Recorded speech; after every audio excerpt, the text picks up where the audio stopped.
a jacket.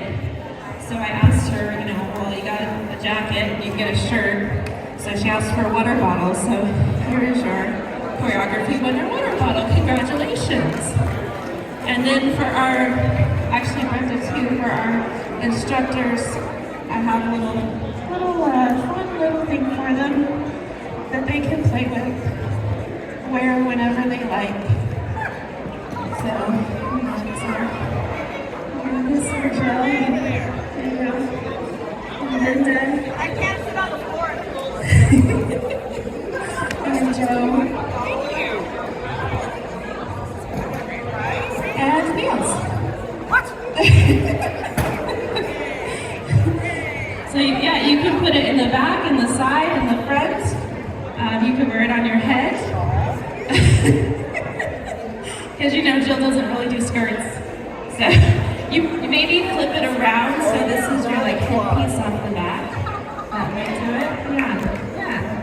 So they got their little flamingo frill skirts. There you go. Okay.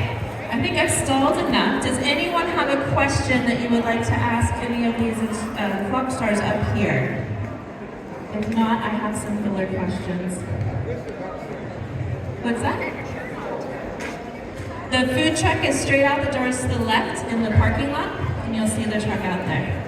All right, so I don't see any burning questions. Oh, you all need something to speak with, don't you? Sure. There's yours. One of you will have to share. All right, so since Jill's getting those, we will start with Niels. It's not a quiz show, just best entertaining answer that you can give. So Niels, how did you know and when did you decide to take up dance as a profession?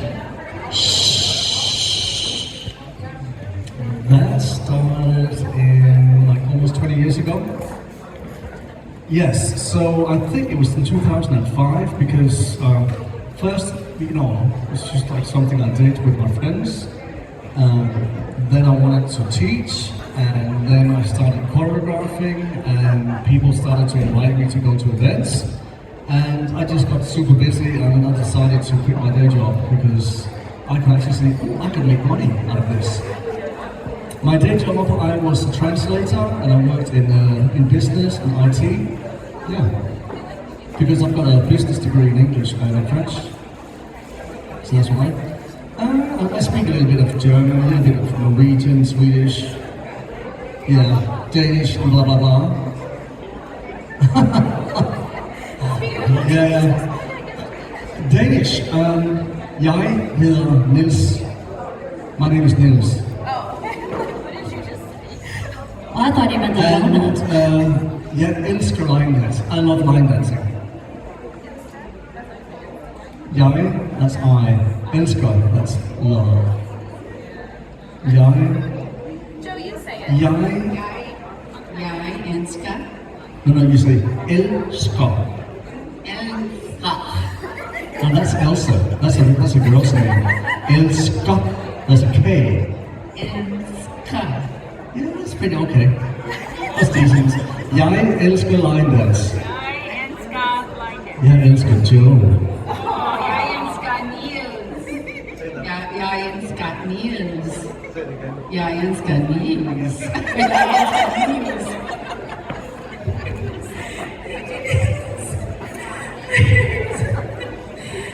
Joe, do you think you have any secret talent? I can cut up a really good t-shirt. That's not a secret. Oh, a secret? Secret talent. I can make fried rice. I can cook a little bit. I can rhinestone boots. That's not a secret. No. I did these myself. I know, I'll never do it again. It took way too long. It's ridiculous. So, wait, here's my secret talent. I'm in a hotel. I get out of my room and I go out the door, and every single time I turn the wrong way to go to the elevator. That takes talent. My daughter laughs at me. She's like, "Mom, this way." So yeah, that's my secret talent. Is bad direction. Yes, yes. Okay. Let's go to Brenda. So Brenda recently retired, okay, but you've been dancing for a long time. So About 2005. yeah. So the question for you is, how does age, not just your age, but who you're teaching to, how does age impact the dancer and your choreography? That's a very serious question. Well, I just started teaching at a senior center, and definitely they are there to be social. So when I'm instructing, it's like the priority is that they get a break to talk to each other and have that connection time. And they also meet before and after class to connect with each other. Dance-wise though, they love train wreck, which is, you know, it's not that it's hard, but it's fast. They did not like clap happy, but they're very, they know what they like, and they want me to keep those, and the ones they don't like, they're very clear, so those go bye-bye. So, yeah, I think older dancers, I feel, in my classes, are very opinionated. I do have another class with some older dancers, but it's more of a mix, and they're just like, whatever you want to do, Brenda. So, easy going. I don't know if that's age, but it's differences in classes. That's good. All right. Jill, Well, what is your favorite holiday destination? I don't go anywhere. Where should Julie I be taking you? don't go anywhere on vacation. It's all line dance events. That's my vacation. It is. That's how I get out. So I don't have a favorite. I love them all. Do I like? Well, it depends on what I'm doing. I like warm weather because I don't like the cold, but if I'm doing my photography and stuff in the cold weather, then I don't mind bundling up. Like, I just went and shot some short owled ears, and it was like 9 degrees outside, and we were outside for 2 hours, so yeah. Short owled ears, yes. No, yes. Short owled. No, I'm Polish, so it's short owled ears. Short eared owls, yeah. I think you're the only one that caught that. I got that. Yeah, so I don't really have a favorite place. I just thought of Joe's secret talent. What? Identifying crows as hawks. Why don't you share about that? So Julie and Jill are bird watchers, and they come to my house in Denver and stay with me for a night before the Pikes Peak event in Colorado Springs, which is a wonderful event, by the way. Anyway, but I know that they're bird watchers, so I have started trying to be more aware, and I walk my dog and everything, and so every time I'm like, it's a hawk, and it's a black It's a black bird. every time. And I'm so proud, I tell Jill, I was like, I saw a hawk, and I show her pictures, like, nope, black crow. Every time. Except this time. Except this last time, I'm walking into my open space behind my house. There's two big, off in the distance, big white things in this tree. And I thought it was like a trash bag or something that had gotten caught in the tree. And I'm getting closer and closer. I'm like, it's two hawks. It's really a hawk. So I get my phone out and I'm zooming in, trying to walk the dog and take pictures at the same time. And by golly, they were hawks. And it was like a rare hawk. And then she had a normal hawk, and then what's called a leucistic hawk. Yes. So their colors, they're a lot of white-ish, the leucistic. So it's whitish, and they don't have their normal colors. They have some color, but not like they would normal.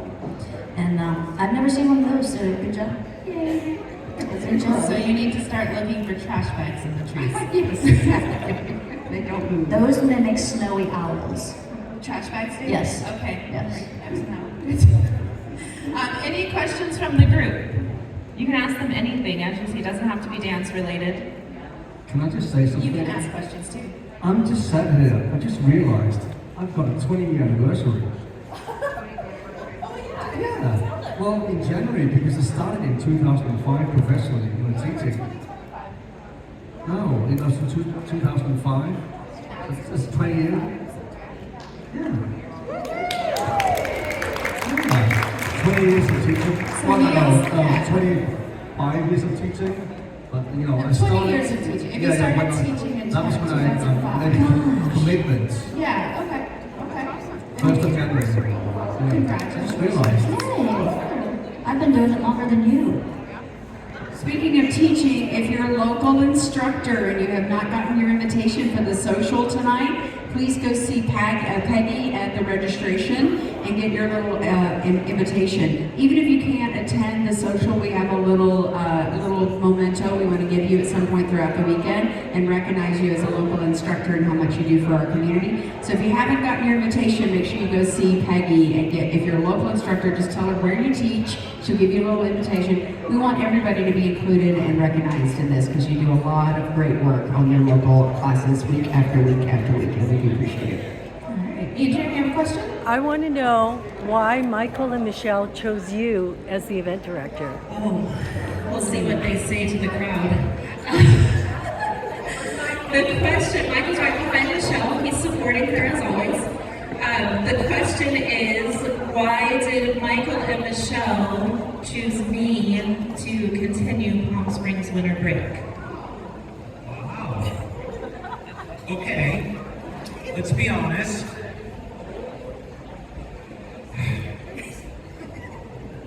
When it came right down to it, this event is about as homey as it gets, and it has a history just as long. And Bracken filled every single box when it came to it. You are a local girl, you know the folks, you're smart, you just, oh my God, look what you've done. The emails could get a little shorter. So I will share with you, I use AI, I use ChatGPT to write a lot of the emails. So you could actually take those long emails, paste them into ChatGPT and say, explain this shorter. So Michelle will get the long one and then she could give you a shorter one. Michael's lucky he knows how to turn the computer on. That's why I said Michelle. Yeah, I need that first lesson of the on button. And GP chat. Or whatever it is. Chat GPC. Yeah, even that one too. So look out. You couldn't have been a better choice, and we're just so happy. Over the moon. Thank What you. you done, folks? Kept the tradition going.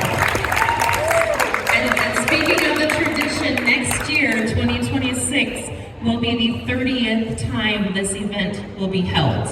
So 30 times in 2026. So mark your calendars, Martin Luther King Jr. weekend in 2026, we'll be back here. Let me check the time, make sure I don't go over. Yep, we're good. All right, any other questions from the crowd? No? Yes, hold on. So I don't need a mic. Okay, so this is a technical kind of question. So I just recently learned Islands in a String, and I love it, but I don't love that it really seems like it needs a restart somewhere in there. All right. So she said it's a technical question. She recently learned Islands in the Stream, loves the dance, but it seems like it should have a restart in it. So I'm wondering if there's another song that has that similar cha-cha-ish rhythm that would work with it. This is perfect. She's wondering if there's another song that has the cha-cha rhythm that would work for Islands in the Stream. So we are actually doing a thing tomorrow called Rhythms in Action, and we've selected only 4 out of the many rhythms out there. 4 rhythms. Cha-cha is one of them. Jill will be teaching a dance tomorrow that is a cha-cha rhythm, so she'll talk about what that is and how to figure out what music is cha-cha. And then we will use that dance to put that dance, because everyone will hopefully have just gotten a lesson on it, to different pieces of music that are cha-cha rhythm. So you can learn how to match those like that. And then if any of you want to talk about restart in Islands in the Stream and why there isn't one, and why now we have so many restarts. It was written way back when. We didn't even do tags, restarts, anything like that. Seriously. Yes, I am. I've been dancing that long. I'm in my 35th year. I was like, you guys are going 2005. I'm going, oh shit, I'm old. We're from the 1900s, that's all. Yeah. Whew. Yeah, but I started in '89, honey. And we didn't have step sheets back then. We didn't have step sheets. Two, you did the same dance 5 times in a night because you only knew 5 dances and it went, But we didn't have step sheets. We didn't know what tags and restarts were because they just choreographed to the music. They liked it and then just did what they wanted to. And then it wasn't until later that it was like, okay, now there's more musicians coming in and us understanding the music, we're like, no, this is only 4 counts, we can't do the whole dance, it's gonna be off phrase. So now we have to figure out, oh, let's make a, A, B, C, D, E, F, G dance, and learn all of that. So yeah, way back, Jo could probably testify, she's probably got a few dances there that do the same thing. Change the music, and it's like, oh, there should be a restart, but we just dance right through it. I think it's just part of the evolution of line dancing. Is back in the day we would choreograph a 48 count or a 32 count and just dance through the phrasing, and it didn't really, we didn't really notice. We just kept dancing, and then we do Islands in the Stream was one of the first cha-chas that did cha-cha timing. That was breaking on the upbeat or on the 2. So that was a big deal for us to actually dance in cha-cha proper timing at that day and age. But we just danced to the beat. We didn't necessarily dance to the phrasing of the music. But if you've come into line dancing more recently, our ears are more fine-tuned now that, oh, we're off phrase and we should fix that. So I think it's just an evolution of people being more and more aware and more willing to do the restarts and tags. And if I had done like Dancing in the Dark, we did last night, I choreographed it probably in the early 2000s. It would have had 3 restarts and 9 tags, and it probably would have never gone anywhere at that time, Watermelon Crawl, same thing. It would have had 4 restarts and 9 tags in it. But it was just those early old school dances, we just danced straight through and just didn't really pay attention to the phrasing. And we still don't. And we danced on the bands. We danced on the country bands. We didn't dance to music. I mean, we did bands. We went out country dancing, and we danced to bands. How many of you dance to live music now? Do you go out dancing to live music ever? A few of you do. So that's part of why Bracken's doing this. I think it's brilliant, this rhythms and action thing, is to hear a piece of music and go, that's a West Coast swing. I could do September, or I could do Shoes of Another Man, or I could do Triple J, one of Michael's dances that I love. Oh, that's a cha-cha. I could do Islands in the Stream, or I could do Stroll Along Cha-Cha, or this is a nightclub.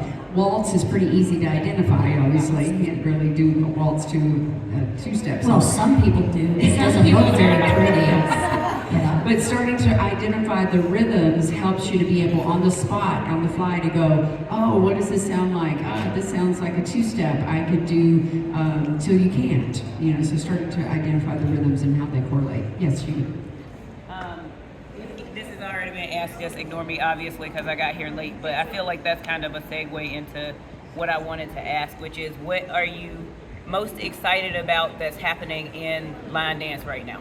So the question from Sheba is, what are you most excited about that's happening in line dance right now? Repeat dances. Classics. Bring the classics back. That we know. Well, we know them, but then we have to relearn them because we don't dance them the way they're on the step sheet.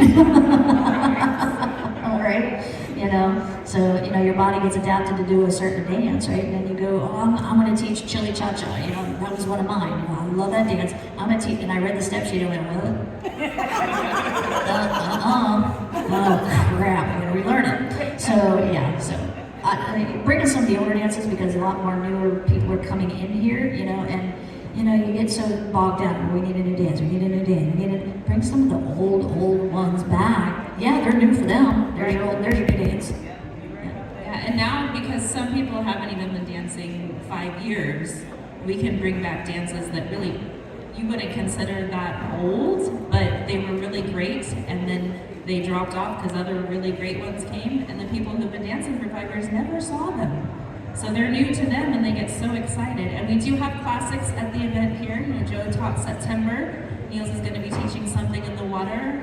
Joe and Joe Tango tomorrow. I don't know if there are more. That's the ones that came to mind. So that is a really good thing to bring to events, is bring back those classics. Yeah, one more last question. I've been wondering for years, most professional choreographers, do they need a day job?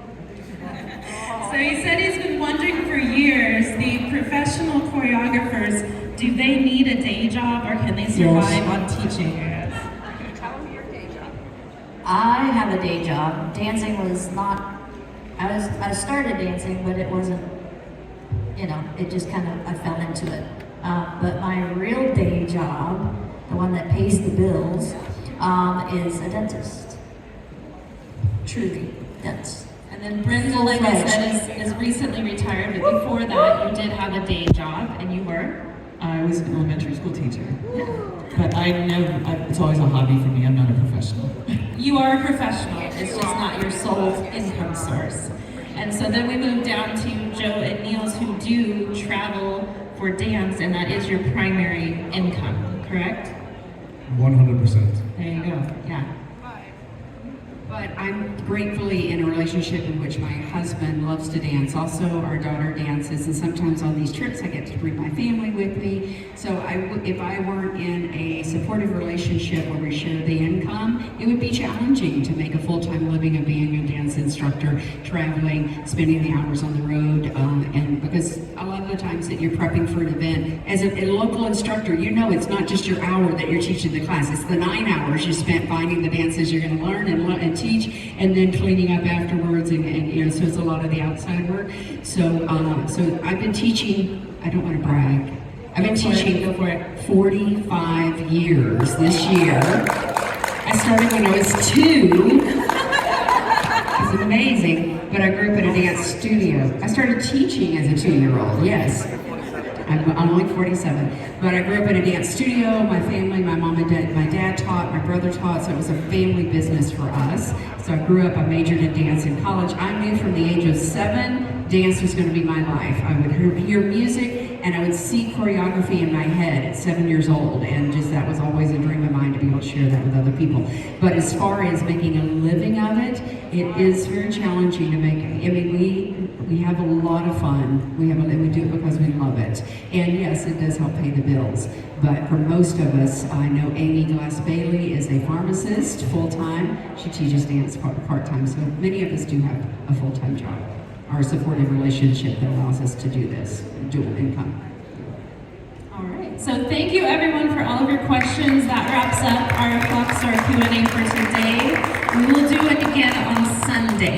So not tomorrow, but on Sunday we'll do it again. So if you have questions that you didn't get to ask, bring those on Sunday. All right, we're gonna hand it over to Jill for open dancing. This is our lunch break.